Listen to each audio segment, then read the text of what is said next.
Conservative commentator Steven Crowder is popular on YouTube, and his content has the ability to reach millions of people on any given day. Crowder's Change My Mind videos, in particular, get a lot of attention. What he does in these videos is make a statement about something controversial and ask people to change his mind. The content of these videos isn't that valuable, as it's typical to see Crowder merely flex on college students. And this is shenanigans, foolishness, Nerf ball.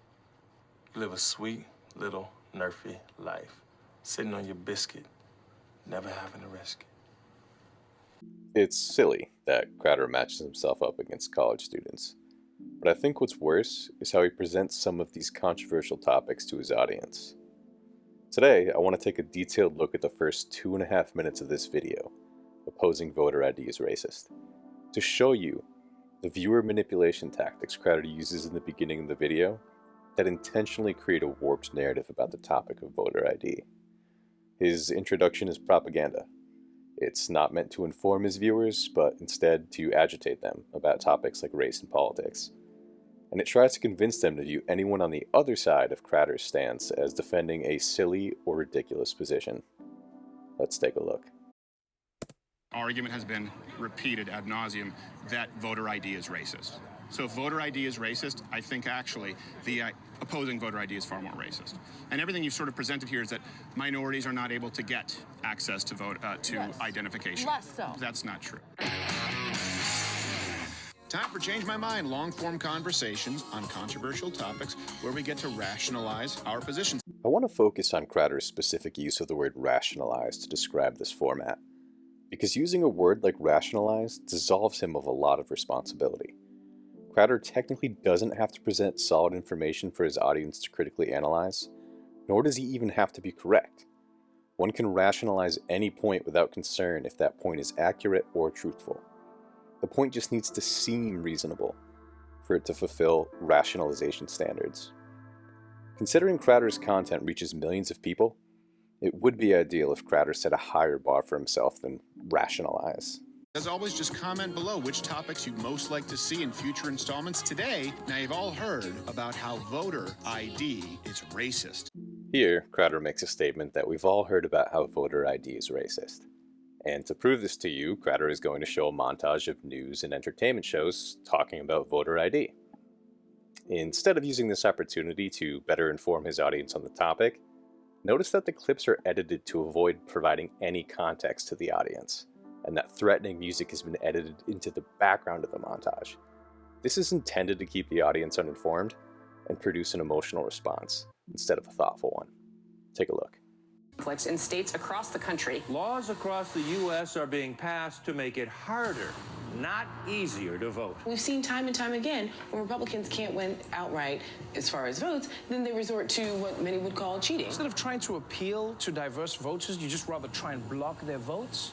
This bill is about nothing less than taking away the right to vote. Some of the voter ID laws that we have seen, some situations where it is harder for minorities to vote in this country. This is nothing but punitive, designed to keep people from voting. Yep, requesting a photo identification to vote is white supremacy. You know what?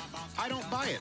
So, after refusing to provide his audience with any context or understanding about why these voter ID laws are being called racist, Crowder makes a sarcastic comment about white supremacy and jumps straight into the claim, "I don't buy it." But what doesn't he buy into? He never actually presented any of the points for his audience to critically examine. And that's intentional. Crowder doesn't want to provide his audience with anything that might accidentally get them to think critically about the topic. The less his viewers know, the more likely they are to find fault with and or project biases on the college kids who are tasked with changing Crowder's mind. So far, Crowder has simply primed his audience, but he's still not done. So I set up shop at SMU, and before we get started, let's see what these privileged white leftists have to say. Voter ID is racist. Okay, would you be interested in talking about it? No. Voter ID is racist. Not inherently, not by law, but I think that the side effects that it produces harms minorities more than it does white people.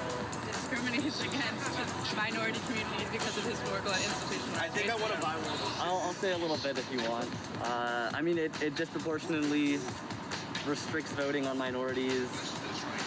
and does not gain as much benefit as the cost of. Here, Crowder gives a wink and a nod to his audience with camera work. The camera pans away from the student's face to intentionally get the viewer to focus on the shirt. This is likely a signal to Crowder's followers that whatever this student is saying doesn't matter. He's irrelevant because he supports Alexandria Ocasio-Cortez, a member of Congress who pops up in Crowder's criticisms. Huh, well, guess who disagrees with them? Do you guys think voter ID is good or bad? Oh, yes, sister. This edited montage is set up to show white people calling voter ID racist, and then attempts to make them look and sound ridiculous by showing black or brown people seemingly supporting voter ID. And Crowder really wants you to see this contrast. So much so that his video actually spells this out for you at the bottom. They don't even bother providing this woman with a name. All that matters is that they get to label her race for the audience. So they simply call her Black Girl. I think having voter ID is very important. It legitimizes somebody so that they are able to go vote and that their vote is legitimate. I'm a poor minority from a ghetto trailer park where I lost friends from gang violence, and I have 4 IDs on me at all times. If you have a driver's license, you should be able to get a voter ID.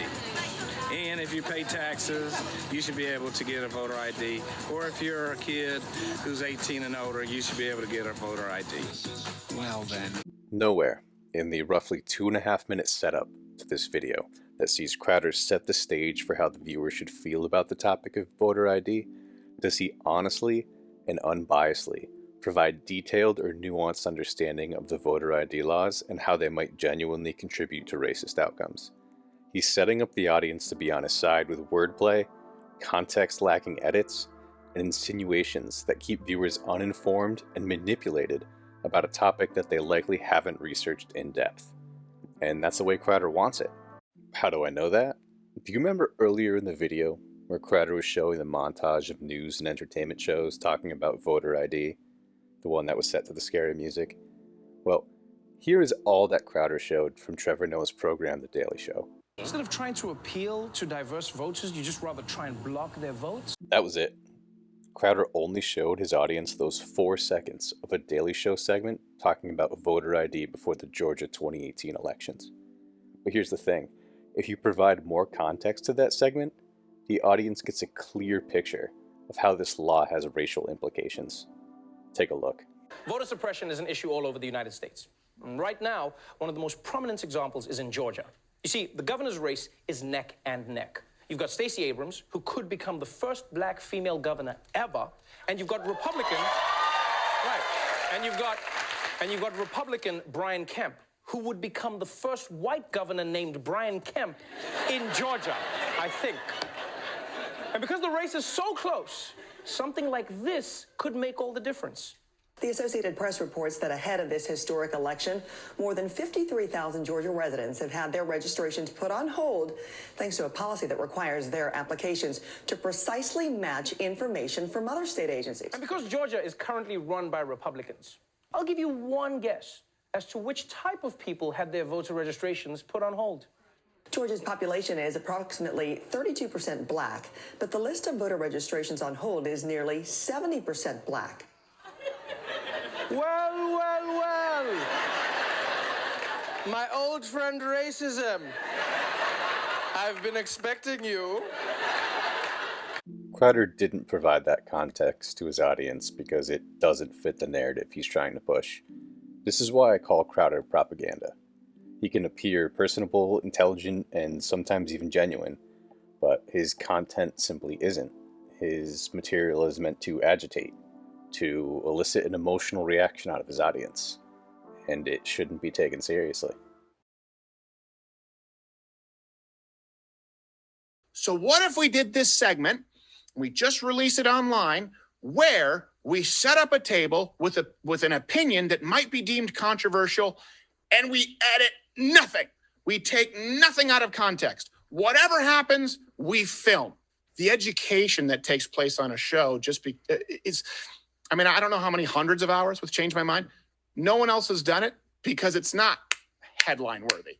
And that tells us that we really do live in a society that's craving that, that's craving some authenticity. Look, when you're not editing it, I can't edit that to make myself look good. There is no way to do it. There is no way to do it. I wanted to try and focus on some of these new laws because a lot of people haven't been talking about them. Yeah, no, that's why I asked, because I actually don't even know about them either. Okay. Well, first off, let me ask you, do you believe the current death totals that we have, that's an accurate assessment? I have no idea. That's why I'm asking the question. Perfect. I think there are a number of things that, and I didn't come here prepared today to No, list that's them okay. all. So I think it's going to be... Can I tell my story? I mean, I don't have a lot of statistics and data because I wasn't prepared coming here. No, that's fine. Nerf ball.